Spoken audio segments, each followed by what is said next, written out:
Hey everybody, Dieter Bone here for WM Experts, and as you can see, we are taking a first look at the HTC Touch Dual. You've actually seen this from us before, but not in this iteration. This is the HTC Touch Dual that you can now go buy unlocked at Best Buy. It is the version that has the US bands available on it.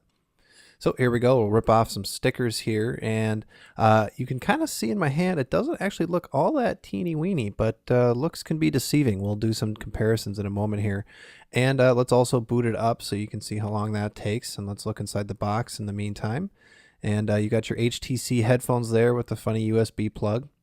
Nice little cloth bag, and inside we find a stylus, and we also find some ear pads if you want to use those. And we'll dig around some more. Manuals, screen protector in there. We'll let that go. And in here we've got, oh, hey, look at that. The power brick just uses a little USB plug, and there's a standard cable for it, and the US thing. Pop that in, plugs in, pretty straightforward. That's what's in the box. Bada bing. All right, let's get the Touch Dual back to front and center. This is going to work on AT&T and T-Mobile. Of course, it'll only be 3G on AT&T. It is unlocked, so you could use it anywhere in the world also. And look at that, it's booted up. That is a little bit better. Now the Touch Dual, comparing this now to the other Touch Dual, the European version, and there are some very subtle differences just form factor wise, just a millimeter difference here and there, nothing really to write home about, but you can see now we're actually starting to see some other differences. USB on the European version on the side, whereas on the US version, it is squirreled away underneath that big flap there. There's a stylus on the US version on the lower right, whereas on the European, it's on the upper right. It's also a telescoping stylus too, and there's the power buttons in different places. And you can see the difference between the keyboards. Of course, the European is available in 20 key, but I really prefer this the 20 key on the US version. It's got some nice ridges. Look at those in a moment. Okay, let's do some comparisons, and the first thing I want to compare it to is the T-Mobile Shadow, just so that I can really give you a feel for how small the Touch Dual is. It's really not too bad. It is a little bit thicker than the Shadow, of course, but you know, the Shadow is a pretty small device, and it's also Windows Standard, not Pro. Keyboard, you can see for size there, it's pretty small in the Touch Dual, but again, I find it very usable so far anyway. And let's compare it to the old dog, the Trio 750. As you can see, Trio 750 looks pretty hulking next to it. Quite a bit thicker, quite a bit taller, and about the same width. And here it is, the Sprint Touch. They're in the same family, of course. Of course, Sprint's going to work on Sprint, and the Touch Dual won't. Sorry about the jump there. But yeah, the Touch is a lot smaller, feels a lot more Wii. All right, well, let's zoom in and just look at the device itself again. You've got your send and end in your 5-way. You got your power button, your camera button.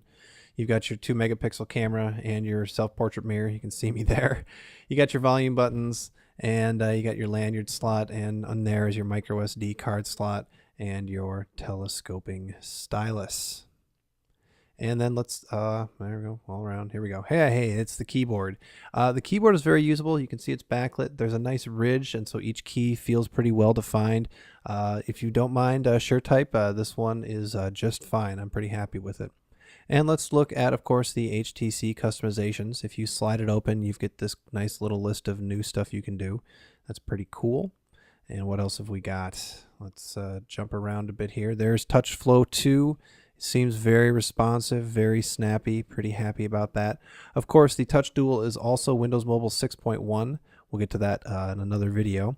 Here in the Comm Manager, you can see it does not have Wi-Fi, but it does have internet sharing, and that's pretty good. And let's look around at some other HTC stuff. It's got the HTC Task Manager. We'll close that getting started thing there, which again, I'll show you when I do a full Windows Mobile 6.1 thing. There's the enlarged start menu. Also comes with a full version of Office Mobile. Happy to see that. And let's see, what else have we got? Here's Pocket IE.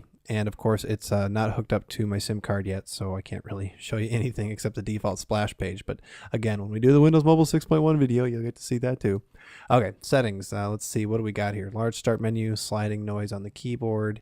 You can see TouchFlow works just fine. We can slide that around. Let's go to the About screen. 400 megahertz processor, a respectable 100 megabytes of storage memory. That's plenty for most people, I think.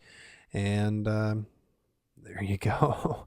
All right, let's go into programs, see what we got. audio booster, very good. There's a Comm Manager, happy to see internet sharing. And we might as well go take a look at the camera album to see the Touch Flow 2 customizations there. And you've seen it before, but it's still fun to play with. You can zoom in on a photo and then zoom out a little bit and double tap. Oh, no, it's a single tap to bring it back.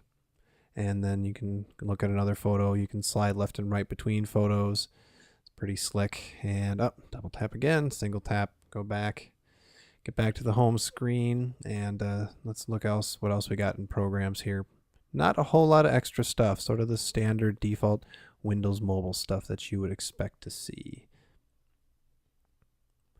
Back into settings, and let's go into connections. There is a connection manager, which there you see it there, connection setup, which is pretty slick. So you stick your AT&T SIM and the Touch Dual knows it. And look at that, you can toggle HSDPA to give yourself more battery life if you think you might want to be able to do that. And look, a hard reset too, weird. Okay, well, this is just a real quick first look. We'll have much more next week for you, a full review and a full look at Windows Mobile 6.1 on Pro. Thanks for watching, folks.